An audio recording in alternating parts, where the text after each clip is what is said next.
नमस्कार दोस्तों, आप सभी का हमारे YouTube channel EVS Hindi classes में स्वागत है। दोस्तों इन दिनों हम शुरू कर रहे हैं हिंदी साहित्य की सीरीज, जिसके अंतर्गत आपको उन टॉपिक्स को पढ़ाया जाएगा। पढ़ाया तो एक तरफ से ही जाएगा, लेकिन साथ साथ उन टॉपिक्स पर ज़्यादा गौर किया जाएगा जहाँ से पेपर में जो प्रश्न है वो ज़्यादा बनने की संभावना रहती है। ठीक है दोस्तों, इससे आपका जो समय है वो ज़्यादा बर्बाद नहीं होगा, है ना, और कम समय में अधिक से अधिक जानकारी आप सही पा सकेंगे। ठीक है दोस्तों, तो चलिए शुरू करते हैं। दोस्तों जो आज का हमारा टॉपिक है वो इस बात को लेकर के है कि सबसे पहले हम हिंदी साहित्य को देखते हैं जब, तो उसमें सबसे जो पहली चीज़ आती है वो आती है काल विभाजन एवं नामकरण।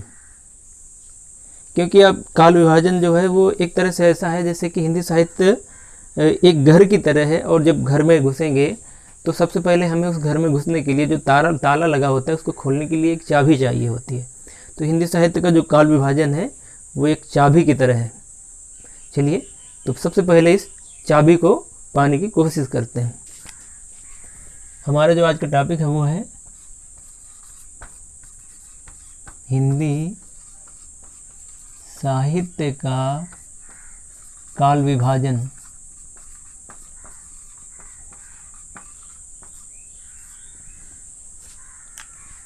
ठीक है दोस्तों, हिंदी साहित्य का काल विभाजन, इसको काल विभाजन को जब हम देखते हैं, ठीक, तो कभी भी अगर हम समय को देखेंगे, जब समय को बांटा जाता है तो 3 भागों में बांटा जाता है। एक जो होता है सबसे पहले वाला, और एक बीच वाला, और एक सबसे बाद वाला। तो इसको भी हिंदी साहित्य को 3 भागों में बांटा गया था। सबसे पहले आदिकाल,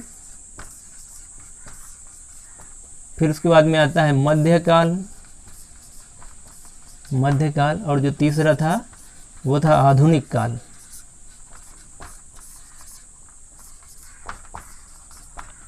ठीक है, कितने भागों में बटा था? 3 भागों में।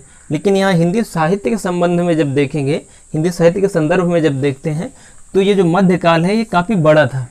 ठीक है, और इसमें जो विशेषता थी वो 2 तरह की विशेषता थी। मध्यकाल को 2 भागों में बांटा गया था, पूर्व मध्यकाल और उत्तर मध्यकाल।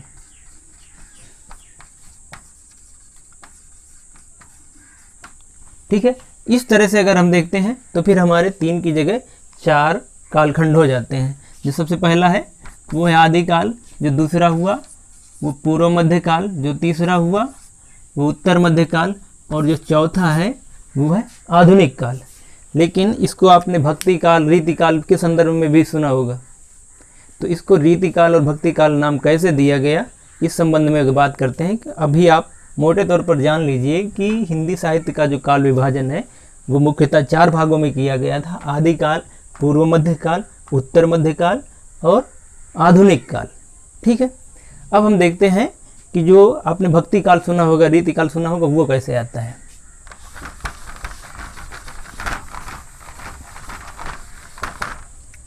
हिंदी के एक बहुत बड़े विद्वान हुए हैं आचार्य रामचंद्र शुक्ल।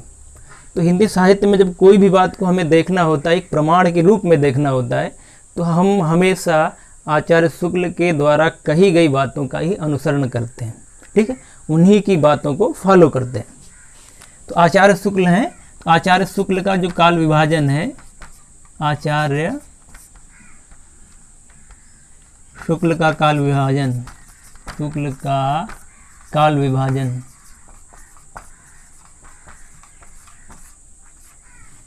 आचार्य शुक्ल का जो काल विभाजन था वो 2 तरह से उन्होंने किया था, दोहरा काल विभाजन किया था। सबसे पहले आता है आपका आदिकाल।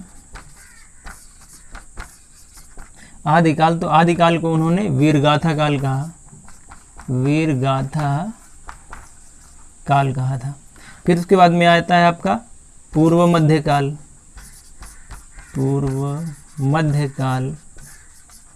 पूर्व मध्यकाल को वो भक्ति काल कहते हैं।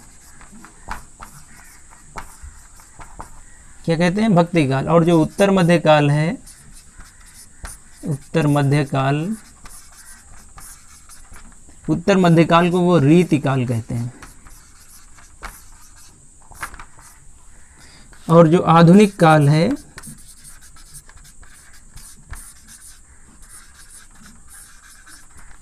आधुनिक काल को वो गद्य काल कहते हैं। ठीक है, ये हम बताते हैं इसको ऐसा क्यों कहा आचार्य शुक्ल ने, ये बताते हैं। पहले इसका समय निर्धारित कर लेते हैं। जो आचार्य शुक्ल ने समय निर्धारित किया वो समय था आदिकाल का आरंभ वो मानते हैं उन्होंने ईस्वी सन में न मान के विक्रम संवत में माना है। ठीक, तो वो मानते हैं इसका समय है संवत 1050 विक्रमी से लेके संवत 1375 विक्रमी। ये आचार्य शुक्ल मान रहे हैं आदिकाल का समय जो है, वीरगाथा काल का समय है वो संवत 1050 यानी 1050 विक्रमी से लेकर संवत 1375 विक्रमी तक। ये संवत क्या है अभी हम बताते हैं। और पूर्व मध्य काल यानी भक्ति काल का जो समय बताया था वो था संवत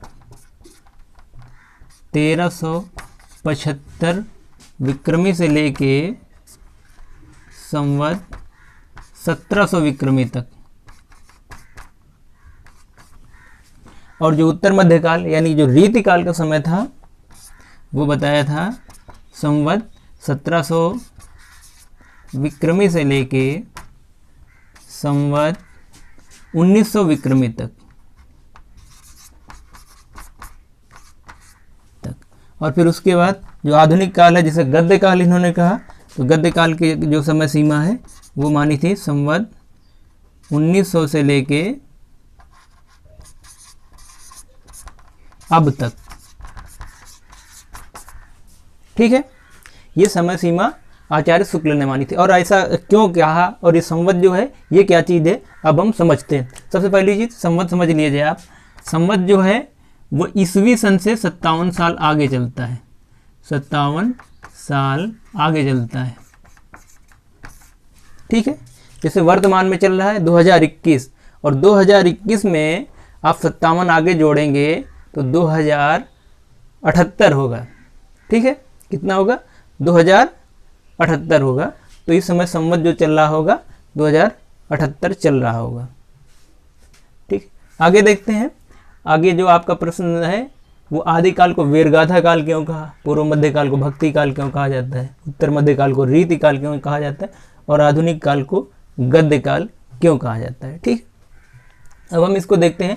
आदिकाल है, देखिए आदि का कहने से आचार्य शुक्ल ने कहा अगर हम आदि मध्य और आधुनिक में बांट दें तो जो एक परंपरा रही, जो विशेषता है साहित्य में, समय को तो हम बांट सकते हैं लेकिन जो साहित्यिक विशेषता है कि वर्तमान वो तत्कालीन परिस्थिति में, तत्कालीन का मतलब उस समय की जो परिस्थिति थी, आदिकाल की जो परिस्थिति थी, वहाँ की जो लोक संस्कृति थी, उनकी क्या विशेषता थी, लोगों की जो धारणाएं थी वो क्या थी। क्योंकि आचार्य शुक्ल साहित्य को जनता की चित्रवृत्ति का ही इतिहास कहते हैं और आचार्य शुक्ल कहते हैं प्रत्येक देश का जो साहित्य है वहाँ की तत्कालीन जनता जो है उस समय में जो भी समय चल रहा होगा उस समय की जो जनता है, उस समय की जो जनता है उस जनता के चित्रवृत्ति का संचित प्रतिबिंब होता है। यानी लोगों की जो धारणाएं होंगी, जो मनोविकार होंगे, जो मन की भावनाएं होंगी, लोग जैसा समाज होगा, हाँ समाज में जैसी विचारधारा चल रही होगी, ठीक है, वहाँ का जैसा दृष्टिकोण होगा, उन सारी चीज़ों को समेट के लाना, साहित्य में प्रवेश दिलाना ही साहित्य का इतिहास कहलाता है। और अगर हम केवल समय में ही बांट देते हैं आदिकाल, मध्यकाल और आधुनिक काल, इससे केवल समय का बंटवारा हो सकता है, लेकिन जो प्रवृत्ति रही, जो धारणाएं रहीं, जो लोक संस्कृति रही, जो वहाँ का परिवेश था, उसको हम समाहित नहीं कर सकते हैं।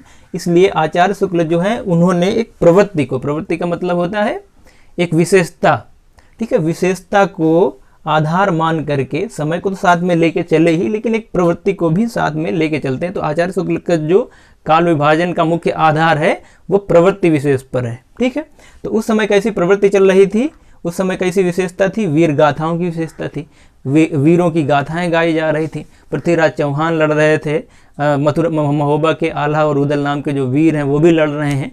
तो उस समय की जो राजाओं की आपस में लड़ने की का जो प्रदर्शन होता था, यहाँ के जो दरबारी कवि हुआ करते थे वो केवल दरबार में ही नहीं रहते थे बल्कि राजाओं के साथ युद्ध क्षेत्र में भी जाया करते थे। और जब युद्ध क्षेत्र में जाते थे तो वो कुछ तो ऐसे थे जो स्वयं युद्ध भी किया करते थे, कुछ लोग ऐसे थे जो युद्ध करने जब राजा जाता था उसके साथ जाते थे और उनकी प्रशंसा करके उनका मनोबल बढ़ाया करते थे। और जब राजा जीत करके आते थे अपने यहाँ दरबार में, तो वही जो लोग हैं उनकी वीर गाथाओं से वीर गाथा करके, यानी उनके वीरों की जो गाथा है उसको सुना करके दरबार में उनका मनोरंजन किया करते थे। ये तब की विशेषता थी, तब की ऐसी प्रवृत्ति थी। ठीक, एक परंपरा थी। प्रवृत्ति को आप परंपरा भी समझ सकते हैं और विशेषता भी समझ सकते हैं। ठीक है, इसलिए आचार्य शुक्ल ने जो हिंदी साहित्य का जो प्रारंभिक खंड है, जिसको आदिकाल भी कहा जाता है, उसको वीरगाथा काल कहा।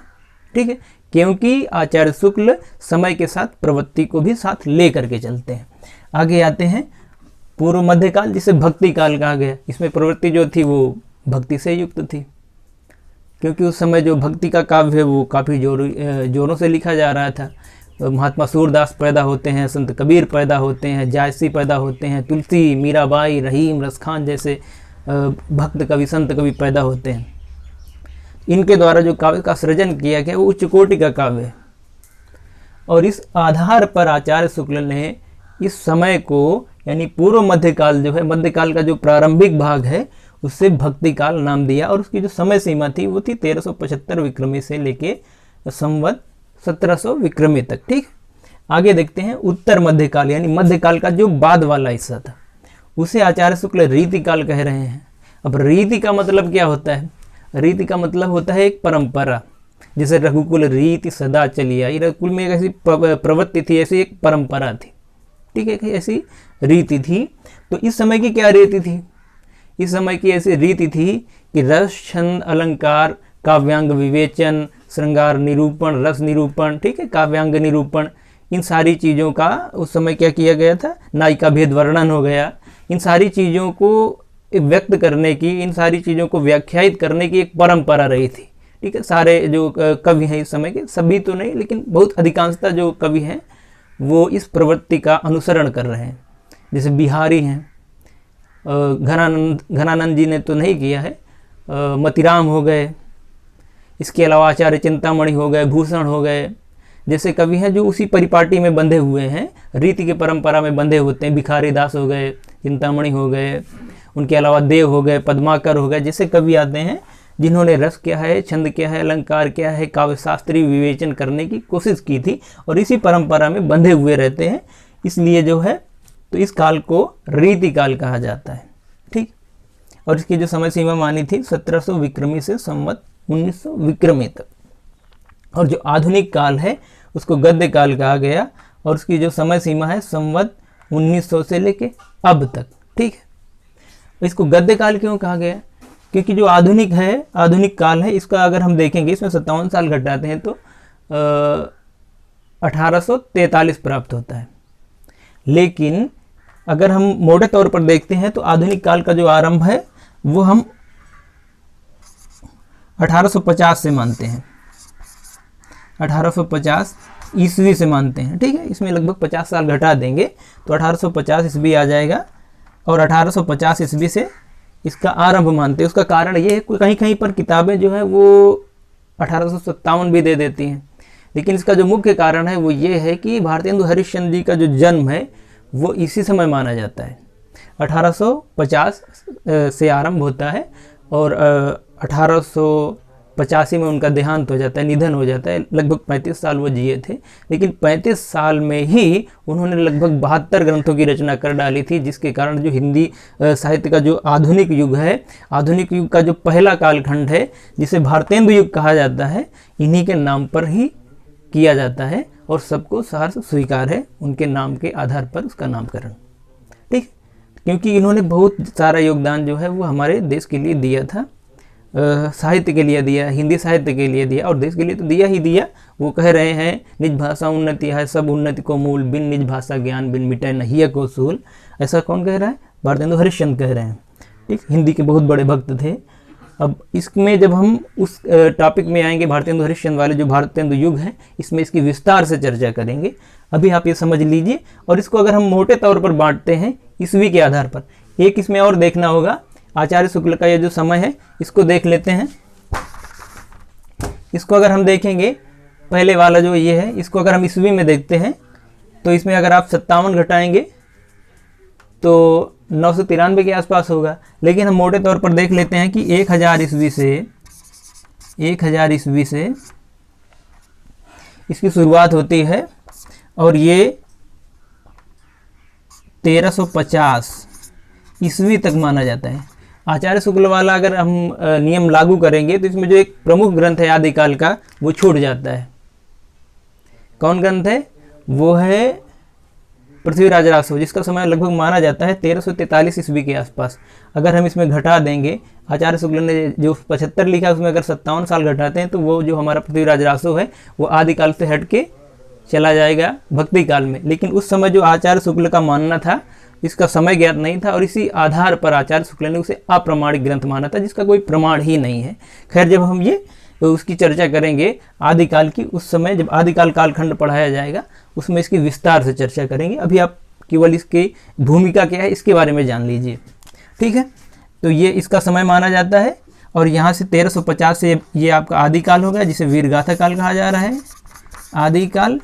और इसके बाद में ये आपका हो गया भक्ति काल।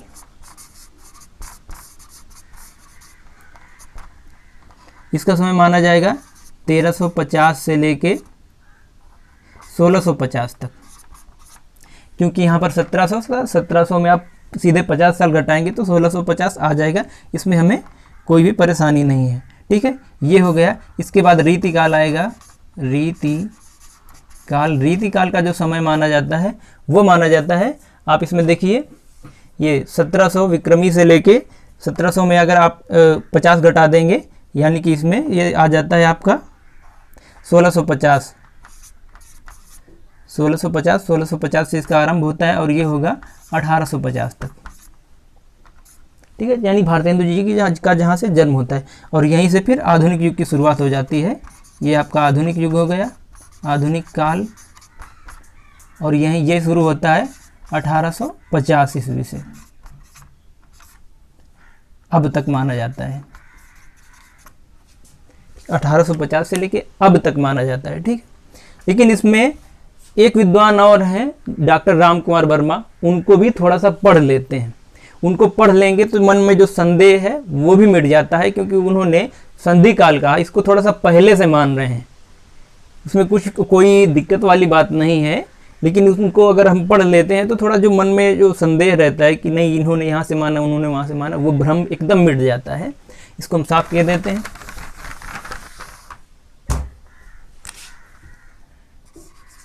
डॉक्टर राम कुमार वर्मा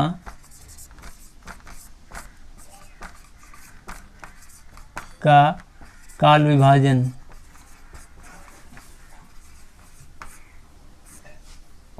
डॉक्टर राम कुमार वर्मा कर रहे हैं। अब डॉक्टर राम कुमार वर्मा इसे 4 नहीं 5 भागों में बांटते हैं। उन्होंने सबसे पहले नाम दिया संधि काल, दूसरे वाले का नाम दिया चारण काल, तीसरे वाले का नाम दिया भक्ति काल, और चौथे का नाम दिया रीति काल, पांचवें का नाम दिया आधुनिक काल, ठीक है। डॉक्टर राम कुमार वर्मा पहले वाले खंड को मानते हैं संधि काल, और संधि काल की जो समय सीमा है वो मान रहे हैं 750 विक्रमी से लेके 1000 विक्रमी तक, ठीक है। और जो इसकी है ये हम इधर संवत लिख देते हैं, संवत 750 विक्रमी से लेके संवत 1000 विक्रमी तक। और जो चारण काल है इसको 1000 विक्रमी से मानेंगे, 1000 विक्रमी से 1375 विक्रमी। बाकी यहाँ पर एकदम आचार्य शुक्ल वाला जो फार्मूला है उसी को अपनाते हैं। भक्ति काल का भी समय यहाँ से मानेंगे वो 1375 विक्रमी से लेके 1700 विक्रमी, और ये 1700 विक्रमी से लेके